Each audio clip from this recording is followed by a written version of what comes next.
Hello all. As Americans, we are blessed to be able to live in a country that many around the world envy.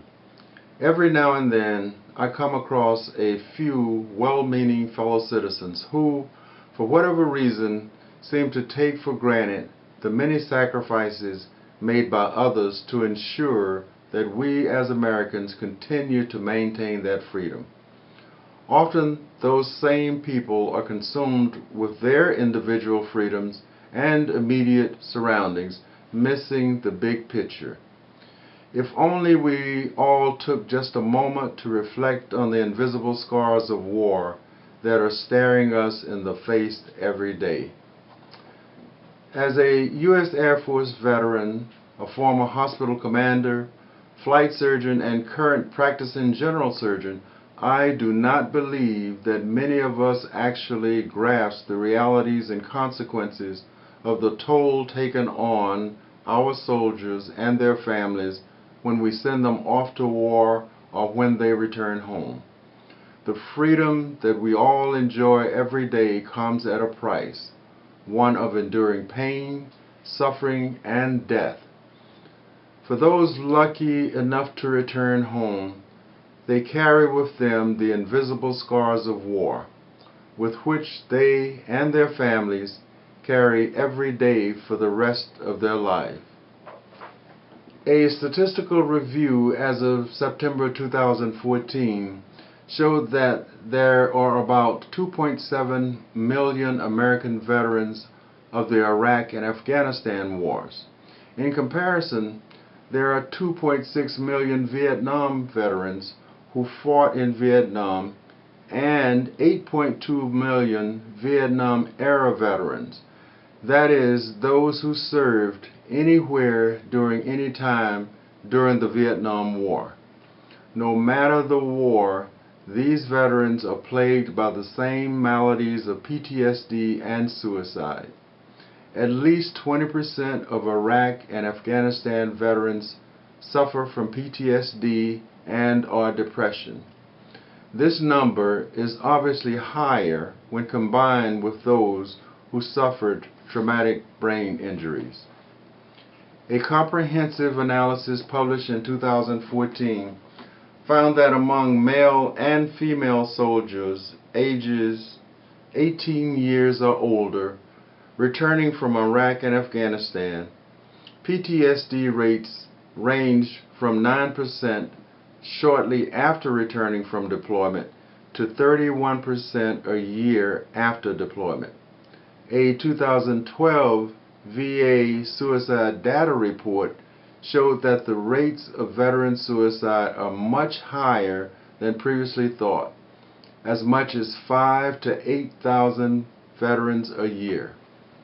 This correlated to 22 deaths per day, up from a low of 18 per day in 2007.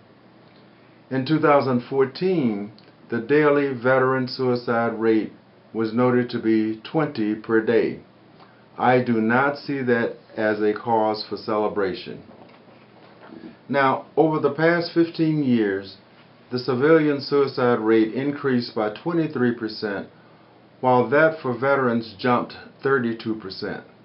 The war is hell theory does not and cannot explain away the psychological nightmare that rages on 40 years later, especially for Vietnam veterans. Surveys suggest that some 271,000 of Vietnam War veterans still have full PTSD, and for many, their symptoms only get worse over time. Complicating matters for Vietnam-era veterans was the controversy of the war and the fact that returnees were unwelcomed by scores of their own fellow Americans. As these veterans age, most in their 60s and 70s today, some are retiring, their health is declining, their social supports are eroding, and they are facing their own mortality. If you want to learn about freedom and democracy, spend a little time talking to these veterans. What happened with Vietnam veterans cannot be allowed to be repeated with our veterans of the Iraq and Afghanistan wars. Barriers preventing access to care and public stigmas of the notion that a veteran would be perceived as weak or blamed for their problems even when they seek help should be denounced and removed, and should never be tolerated by any American citizen. Those institutional policies, both within the military and in public arenas, that continue practices that restrict service members who reveal that they have a psychological health history, especially when they are seeking mental health services and treatments, should not be shunned or stigmatized. This includes opportunities for jobs, housing, education, and participating in their common communities.